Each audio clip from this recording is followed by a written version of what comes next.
no sé si la palabra es cuentagotas, pero por etapas llevando adelante la incursión militar terrestre que tenía prevista? Sí, desde ya. Ya han ingresado, como todos saben, tanques y, bueno, soldados a la operación, en una operación militar muy difícil, muy compleja y muy dolorosa. Compleja, difícil, dolorosa y que ha tenido un resultado que, además de ser humanitariamente una gran alegría, es tácticamente posiblemente fundamental. A ver cómo lo ves. Recuperaron a una soldado. La recuperaron sana y salva, ya está con su familia.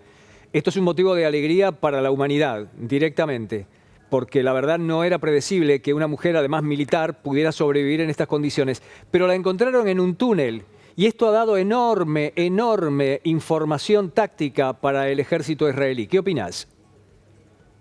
Bueno, primero opino que yo vi las imágenes como todos, trajo una gran alegría dentro de una enorme tristeza. Es decir, Israel estaba necesitando emocionalmente la sociedad tener alguna luz frente a tanto horror.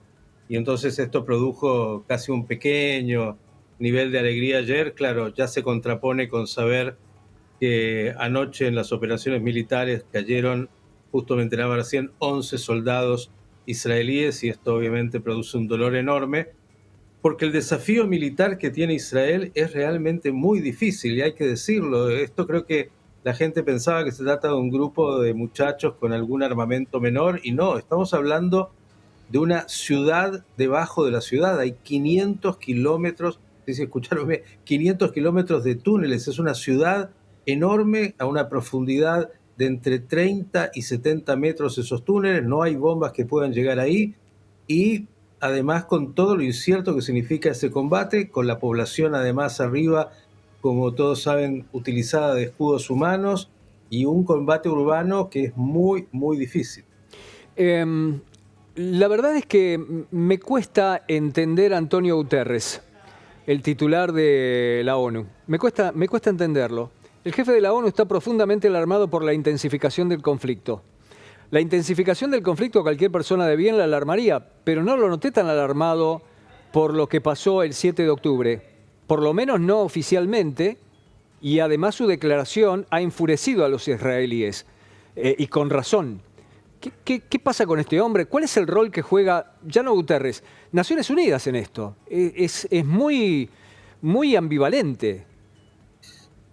A ver, yo creo personalmente que las Naciones Unidas hace mucho han dejado de tener un rol significativo a nivel global. Es verdad que tienen la pátina de ser eso que se creó después de la Segunda Guerra Mundial como una alternativa, pero en realidad la organización hace mucho se ha transformado en un blanqueador de las peores dictaduras y claro, cada uno tiene un voto, hay que ver cuáles han sido de alguna manera los intereses de Guterres a quien yo invitaría, ya que habló de que este ataque inhumano del Hamas no se dio en un vacío, a que lea y estudie un poquito cómo es este vacío en términos de que tampoco Hamas está actuando en un vacío. Digamos, no hay que pensar que esto empezó ahora, esto empezó en los años 20, después de la Primera Guerra Mundial, con lo que fue en Turquía de Ataturk, el intento de decir que la caída del Imperio Otomano tuvo que ver con un Islam que en ese momento no daba respuesta, un intento de modernización. De hecho, Turquía fue hacia ese occidente. Luego, como contraposición en Egipto, los hermanos musulmanes en los años 40 y 50. Y Hamas es una organización que es un hijo, que bueno, se crea en el 87, pero es un hijo de los hermanos musulmanes y que tiene como filosofía, por eso también se entiende el horror de este atentado del 7 de octubre, esta teoría de que entre peor, mejor. Ellos piensan que el caos significa la oportunidad de que también todos los musulmanes radicales del mundo reaccionen, cosa que está pasando en muchos lugares, y que de alguna manera eso haga que la Sharia, la ley islámica, de acuerdo a como ellos la entiendan, bueno, comience a ser parte de la agenda global. Israel es simplemente la punta del iceberg, es decir, es el que está en primera línea, nuevamente, y el pueblo judío. Pero en realidad, para ellos Israel, por eso que no les interesa un Estado palestino, no hablan de Estado palestinos, ellos quieren borrar toda la presencia judía y judeo-cristiana del mundo porque quieren imponer esa idea del Islam como ellos lo comprenden. Hay una ofensiva terrorista mundial que pasa por lo dialéctico, que pasa por muchos medios que colaboran de modo voluntario o involuntario, a veces disfrazado de buenas intenciones, y que están alentando los atentados y los ataques a personas o a comunidades judías en todo el mundo. Hemos visto lo que pasó en Daguestán hace pocas horas atrás en Rusia, alarmante, sin que las autoridades inicialmente hicieran algo, y ahora Vladimir Putin le está echando indirectamente la culpa a Ucrania. Te digo esto porque yo estoy preocupado.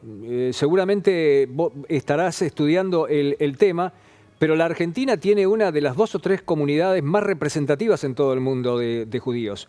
Y ya pasó en alguna oportunidad. Y yo no veo a este gobierno de salida preocupado por la seguridad en demasía. A lo mejor lo están haciendo en secreto y uno no se entera. Pero ¿qué estás viendo vos?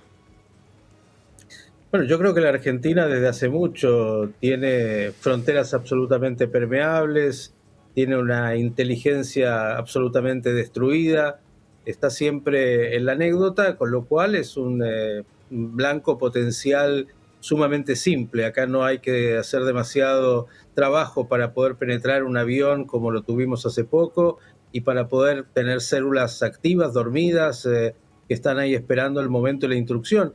Y hay que entender que además Hamas es un hermano operativo de Hezbollah, y Hezbollah tiene en todo el mundo y en Latinoamérica también grupos operativos que en el momento en que decidan están dispuestos a actuar. Creo que se dan una conjunción de temas a nivel global, antes escuchaba un poco a Claudio, que hacen que uno debería estar muy preocupado y no pensar que este es un tema que tiene solamente y estrictamente que ver con Israel y el grupo Hamas. Esto tiene que ver con una guerra mucho más profunda, tiene que ver incluso con estos bloques que se están redefiniendo, tiene que ver con Irán, sin lugar a dudas, pero tiene que ver con, sobre todo, ese Islam radical que pretende imponer una cultura que, bueno, la conocemos en Irán con esa teocracia, donde la Sharia no te va a permitir en este occidente que para ellos es profano, estas libertades que nosotros conocemos. Acá hay un choque de civilizaciones, no tengo duda, en un momento donde a lo que decías, Pepe, yo creo que hay mucha superficialidad, generalmente es así, porque la gente necesita una síntesis rápida y no quiere entender la problemática compleja, necesita que le den una respuesta fácil, buenos, malos, judíos, no judíos, pero en realidad otra vez acá lo que están los judíos es siendo simplemente el termómetro de este occidente que si no reacciona, y creo que sí los líderes de occidente lo tienen hoy claro, por eso todos fueron a Israel y todos se han mostrado hasta ahora muy comprometidos.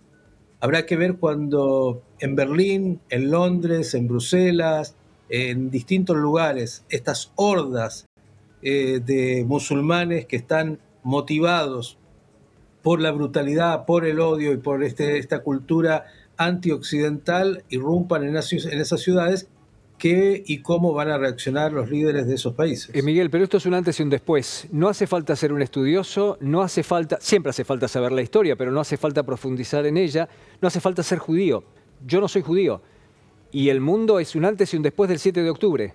Los hechos están ahí. Es una cuestión fáctica. No hay mucho más que discutir. La escalada en el nivel de brutalidad de Hamas es mucho más parecida a ISIS. Y hasta se sabe el tipo de droga que tenían en el cuerpo estos tipos, el heptagón, que es lo que llaman la cocaína de los pobres. Es decir, han hecho este desastre deliberadamente, y para eso no hace falta estar enterado de muchas cosas. Basta ver la información, basta ver los estudios forenses. Quien tenga el estómago y el corazón y el alma debidamente templada como para ver esos estudios se da cuenta de lo que pasó. Eso no admite discusión alguna. Allí huelgan todos los demás comentarios. Después, si querés, estudiamos la historia, vemos cómo es el asunto, pero eso está ahí. No tiene discusión. Son los hechos. Esto es fáctico. Por eso llama la atención que haya nuevos actores y la posición de estos actores. Ahora interviene Yemen con nuevos ataques, primero con misiles, ahora con drones sobre el Mar Rojo. Aparece Rusia mucho más fuerte, aunque ya estaba. Irán, sin duda alguna. Y terminó con la pregunta que le hice a Claudio Fantini en su momento. Aparece China muy cerca de Egipto, uno todavía no descubría en qué plan, y si bien no es oficial del gobierno de China, un mapa digital en donde se ve la región, los nombres de todos los países, el espacio de Israel, sus ciudades nombradas, no dice Israel, no dice Estado de Israel. Y esto me parece que es un dato sobre el que quisiera tu análisis. A ver, es difícil conocer exactamente cuáles son las estrategias de China.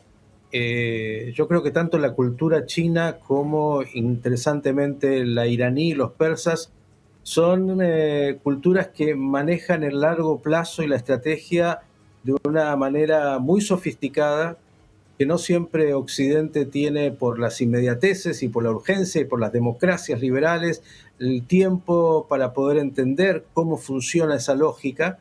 Y digo, es difícil saber exactamente cuáles son los movimientos de China. Yo creo que hay que estar muy atento. Está claro que el mundo hoy tiene dos bloques y que China quiere disputar la geopolítica a nivel global, y que hay un eje de los países que yo llamaría autocracias o como los quieras llamar, y las democracias liberales en crisis, que están ahí muy claramente planteados. Entonces digo, el lugar de China no hay que dejar de mirarlo, no hay que dejar de mirar el mapa global. Obviamente no hay que dejar de mirar la guerra de Rusia, la invasión a Ucrania y otros focos de conflictos en el mundo que están todavía de alguna manera en el combate de una, algunos llamó, me acuerdo, creo que el Papa en algún momento habló de una tercera guerra mundial de baja intensidad. Esperemos que esto no escale porque es impredecible. El Medio Oriente y Hezbollah, creo que la presencia norteamericana por primera vez tan activa tiene que ver con darle también un mensaje a Hezbollah, a Irán, a Yemen. De hecho, los misiles han sido derribados por el ejército norteamericano. Estamos en un momento muy delicado y además se da la peor conjunción, ¿no? Porque es como que hay, como te decía, un Occidente que tiene crisis de frustración, tiene grupos de la izquierda que siempre no entienden demasiado nada, que tienen una agenda LGBT, de género y de enojo con el capitalismo, pero por otro lado, para esto se pueden encontrar con las peores teocracias y estar de la mano pensando que el problema palestino es un problema que es la culpa de los israelíes malos que quieren de alguna manera sojuzgar a los palestinos. Además se agrega un tema que siempre está latente, que es el antisemitismo histórico que está en algún ADN, ya que hay que buscar una respuesta fácil, como fue tantas veces, así como fue en el nazismo, como fue, siempre los judíos están a la mano, no importa si es judíos progresistas de derecha, judíos ultraortodoxos, judíos que están en cualquier lugar, es una respuesta fácil para de alguna manera decir, bueno, el problema son los judíos y el problema es Israel. Yo quiero advertirle a todos los que te están viendo, Pepe, que deben tener claro que el problema no solo no es Israel, ni es los judíos, que somos un pueblo muy pequeño en términos de demografía en el mundo y que incidimos en lo poquito que tenemos, un país que es muy chiquitito como Israel de 22.000 kilómetros cuadrados, sino que este problema es un problema del mundo libre y de Occidente. Y si no vamos a tener, como fue en la Segunda Guerra Mundial, la capacidad de poner el freno a lo que es el intento de expansión de este Islam radical que cada vez quiere algo más, el problema ya no somos nosotros, va a ser el problema en Berlín, en París, en Londres, que ya lo vienen viviendo. Oriana Fallaci hace 40 años hablaba de Eurabia y no se equivocó en su diagnóstico. Y acá se ponen todos los componentes, está el tema de los migrantes, está el tema de los resentimientos históricos por lo que hizo cada uno, lo que hizo Europa, etcétera, etcétera. Son temas complejísimos. Si se los quiere simplificar, a veces termina siendo el Guterres de turno el que termina siendo cómplice de una simplificación que no ayuda para nada, al contrario, que termina siendo cómplice de lo peor. Miguel, gracias por tu tiempo. No, gracias.